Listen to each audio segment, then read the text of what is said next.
Assalamualaikum warahmatullahi taala wabarakatuh. Selamat sejahtera. Tuan-tuan, tolong share, tolong like, tolong subscribe.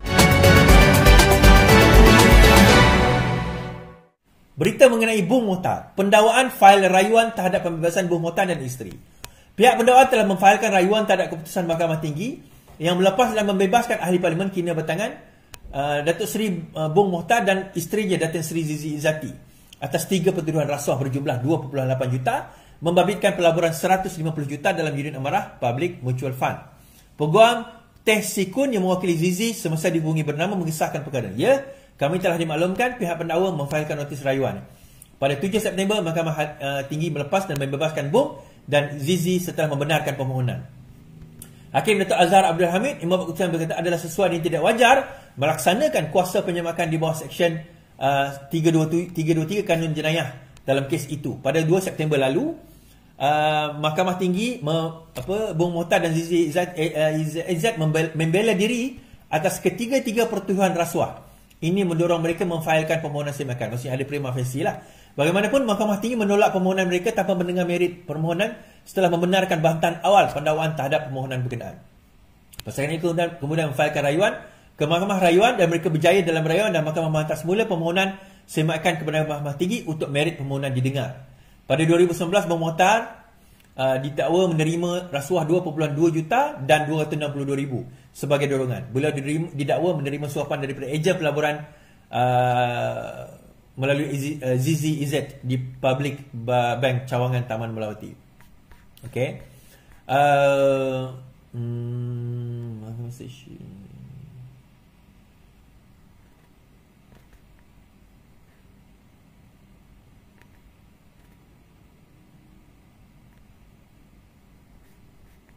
Okey. Ya, so cerita dia macam mana? Kisah dia macam mana? Dia macam ni. Kes ini didakwa atau dibicarakan di Mahkamah Session. Okey, kita kena faham struktur Mahkamah Malaysia dahulu.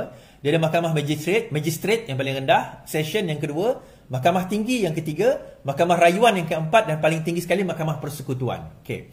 So kita tengok dekat mana perbicaraan ini bermula. So kes ini bermula dekat Mahkamah Session. Jadi di dalam perlembagaan kita dijamin 2 kali rayuan. So dia bila Mahkamah Session perbicaraan berlaku, rayuan Mahkamah Tinggi dan Mahkamah Rayuan. So habis kat Mahkamah Rayuan. Kalau berlaku dekat Mahkamah Tinggi, maka rayuan Mahkamah Session dan Mahkamah Persekutuan. Itulah. So kes ini berlaku dekat Mahkamah Session. Pada waktu itu bila berlaku dekat Mahkamah Session memutuskan bahawa ada prima facie dan hendaklah dipanggil membela diri. So pada masa itu Bung Mohtar dan juga isterinya tidak puas hati, jadi mereka merayu kepada keputusan prima facie itu di dalam Mahkamah Tinggi. Mahkamah Tinggi tak tengok, di atas bantahan awal dia tolak. Kemudian dia merayu ke Mahkamah Rayuan, rayuan dia tak akhir, diterima oleh Mahkamah Rayuan mengatakan ada merit kepada bantahan mereka terhadap prima facie. Maka dihantar balik, kemudian didapati bahawa sememangnya tidak ada prima facie kerana saksi utama itu diragukan. Ada 2 saksi utama yang dikatakan memberi rasuah itu diragukan perbicaraan pertuduhan mereka. Akhirnya bila jatuh, maka disebabkan tidak ada prima facie, maka kes itu dilepas dan dibebaskan. Okey, habis kat situ, akhirnya pendakwa raya membuat rayuan ke atas Mahkamah Tinggi. So ini adalah proses yang kita kena faham berlaku.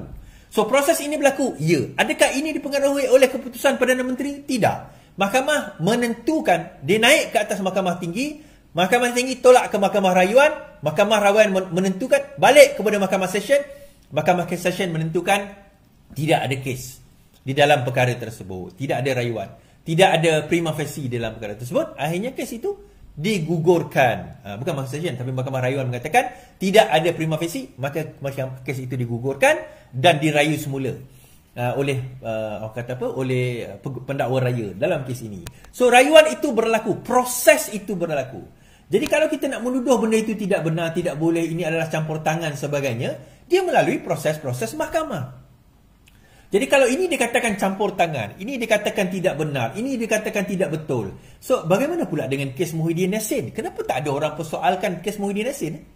Itu saya pelik tu. Kenapa tak ada orang persoalkan kes Muhyiddin Yassin?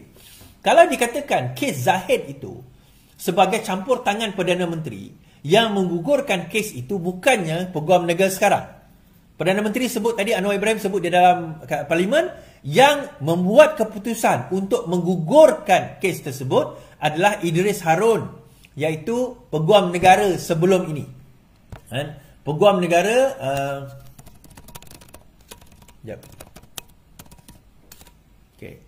Tan Sri Idris Harun, dan juga merupakan Peguam Negara yang dilantik oleh Muhyiddin Yassin. Beliau yang melantik, dan beliau yang mengambil keputusan untuk menggugurkan. Nah, adakah itu ada foul play kat situ? Kalau dia kata tak, mungkin itu atas desakan, mungkin itu desakan Muhyiddin Yassin. Sebab nak, orang kata apa? Sebab nak menyalahkan Anwar Ibrahim, mungkin. Sebab itu atas bidang kuasa Peguam Negara. Iaitu kita akan tengok sekejap lagi.